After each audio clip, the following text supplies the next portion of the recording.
Assalamualaikum warahmatullahi wabarakatuh. Berjumpa lagi dengan pembahasan soal KSM ekonomi terintegrasi tingkat provinsi. Karena sekarang sudah memasuki lomba KSM tingkat provinsi, sebentar lagi akan dilaksanakan. Baik, langsung saja saya akan membahas soal di mana tipe soal seperti ini sering sekali keluar, baik itu di tingkat kabupaten, di provinsi ataupun tingkat nasional ya.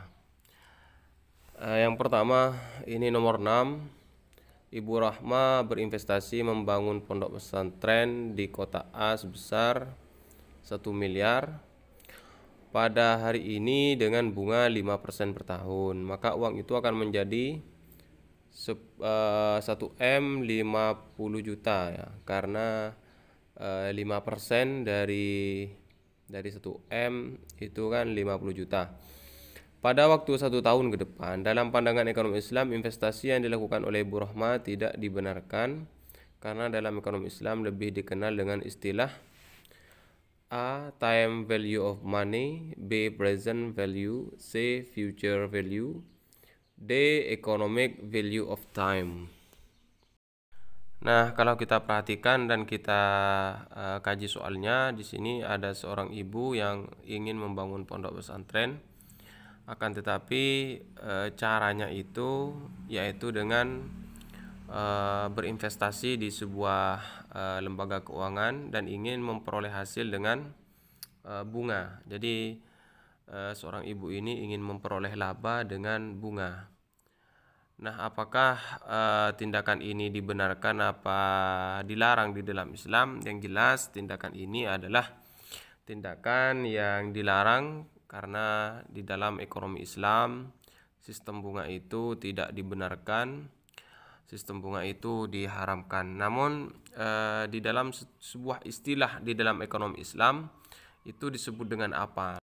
Nah, biasanya ketika kita menjumpai soal-soal KSM ekonomi terintegrasi khususnya yang berhubungan dengan sistem ekonomi Islam, walaupun kita sebenarnya tahu terhadap materi, akan tetapi kadang-kadang kita tidak tahu terhadap istilah khususnya di dalam sistem ekonomi Islam, seperti apa istilahnya. Makanya sebuah istilah ini memang penting ketika kita menghadapi soal-soal lomba khususnya yang berhubungan dengan ekonomi syariah. Baik, langsung kita bahas pilihannya. Karena di sini ada time value of money, itu saya akan bahas dengan economic value of time. Kemudian present value saya akan bahas dengan future value. Jadi saya mulai dari present dan future value karena ini yang pembahasannya agak sama ya. Kemudian yang A dan D itu yang juga pembahasannya satu pembahasan maksudnya. Atau dalam arti kas atau uang yang seharusnya diperoleh di masa depan didiskonto menggunakan suatu tingkat diskonto tertentu untuk menghasilkan nilai sekarang. Semakin besar tingkat diskonto, maka akan semakin kecil nilai sekarang dari kas atau uang. Maksudnya di sini adalah present dan future value itu adalah menitik beratkan kepada return atau tingkat pengembalian dengan suku bunga atau diskonto ya. Kemudian future value adalah nilai masa depan dari kas atau uang yang diterima saat ini. Nilai masa depan kas atau uang di masa depan dihitung dengan memfaktorkan kas atau uang menggunakan tingkat return tertentu yang bisa dihasilkan oleh kas atau uang. Bisa juga menggunakan laju inflasi. Semakin besar tingkat return atau laju inflasi, maka semakin besar nilai masa depan. Maka kalau kita lihat ya,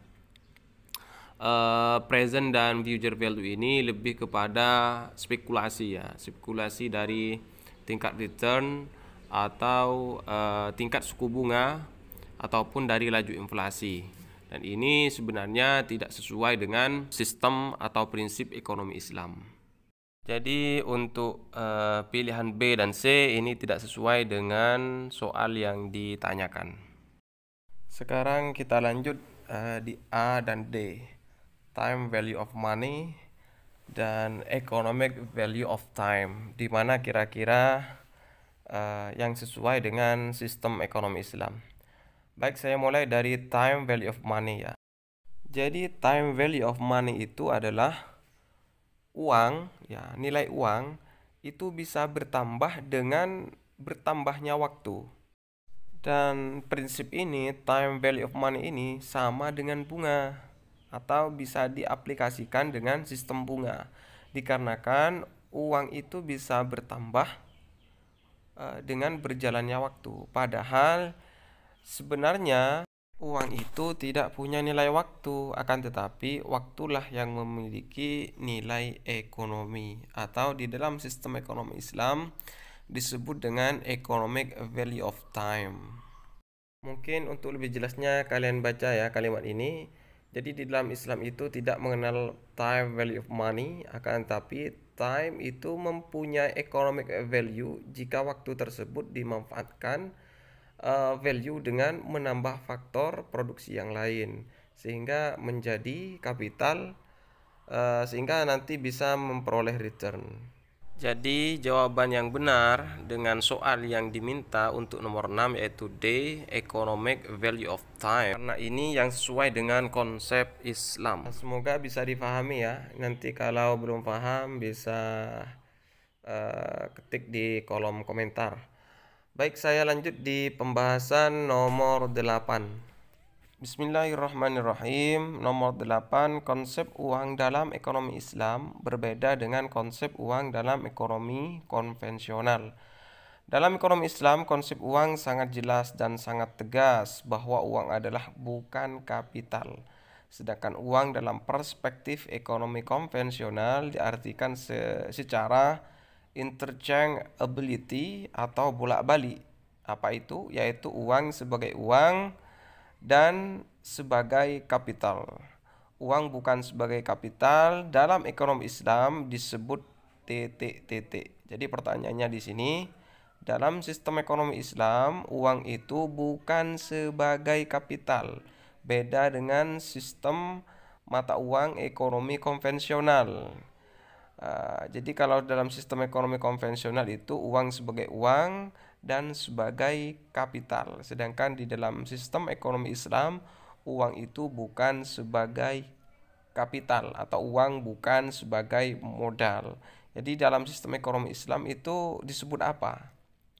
Nah, sekali lagi walaupun kita tahu terhadap prinsip-prinsipnya, kalau istilahnya tidak tahu, kita di dalam menghadapi soal lomba biasanya juga kesulitan. Makanya istilah-istilah itu penting diketahui dan penting untuk diingat.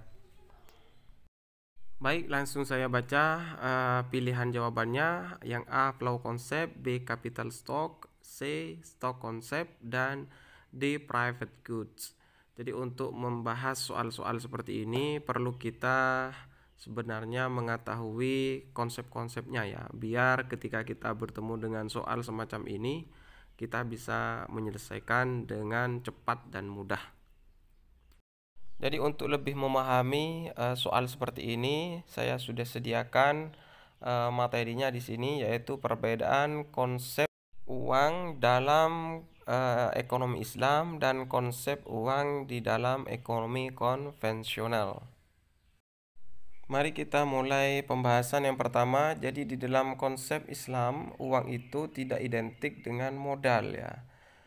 Kalau di dalam konsep konvensional, uang itu sering diidentikan dengan modal. Nah, ini adalah perbedaan dasar. Jadi uang itu tidak identik dengan modal kalau dalam konsep Islam, sehingga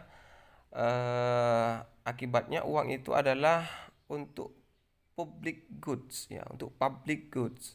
Artinya uang itu tidak boleh kita simpan, kita tidak boleh timbun uang itu, sehingga di dalam sistem konsep Islam uang itu adalah public goods.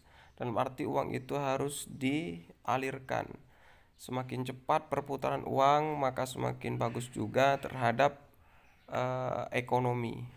Sebaliknya, apabila uang itu bersifat private goods, akhirnya nanti ada penimbunan sehingga sehingga membuat tingkat perputaran ekonomi atau sistem perputaran uang itu mengalami mandek dan lamban. Jadi ini juga berpengaruh terhadap ekonomi.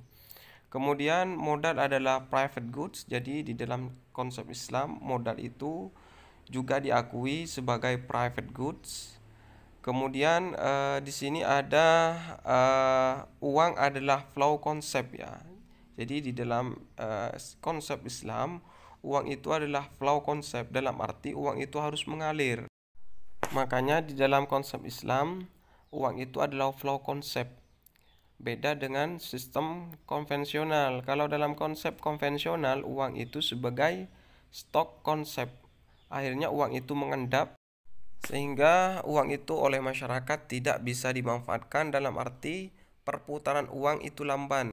Sehingga secara otomatis juga menghambat terhadap pertumbuhan ekonomi atau menghambat terhadap aktivitas ekonomi. Kemudian yang terakhir, dalam konsep Islam modal itu juga diakui sebagai stok konsep. Jadi kesimpulannya, konsep uang di dalam Islam, di dalam konsep Islam uang itu tidak identik dengan modal, berbeda dengan konsep konvensional di mana uang itu sering diidentikan dengan modal. Kemudian uang itu di dalam konsep Islam adalah public goods, kemudian di dalam konvensional itu adalah private goods. Kemudian uang itu di dalam konsep Islam adalah flow konsep, dalam arti harus mengalir, tidak boleh tertimbun. Uang itu harus semakin cepat semakin bagus untuk perekonomian.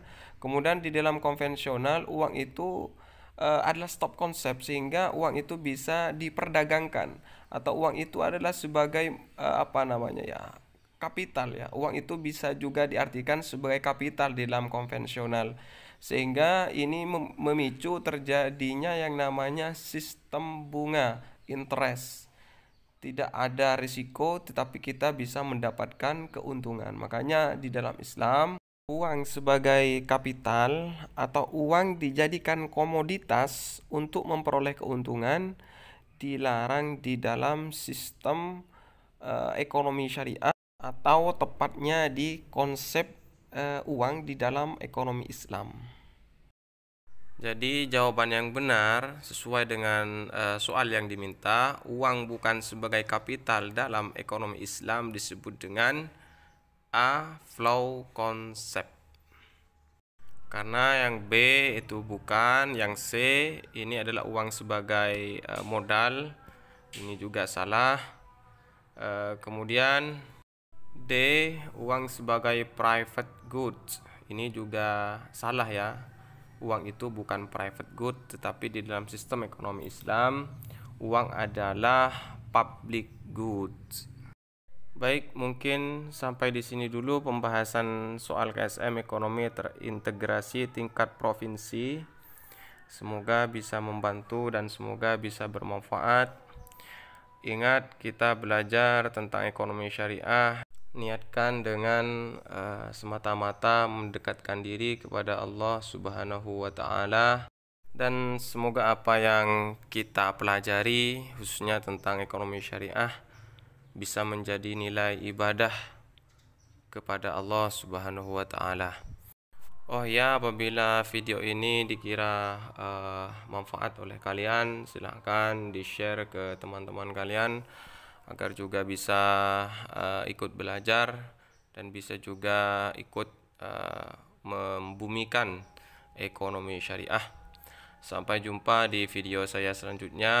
Silakan kalau berkenan hati di like, di share, dan di subscribe, dan jangan lupa juga bunyikan tombol notifikasinya agar tidak ketinggalan apabila ada video-video saya selanjutnya khususnya tentang ekonomi syariah. Assalamualaikum warahmatullahi taala wabarakatuh.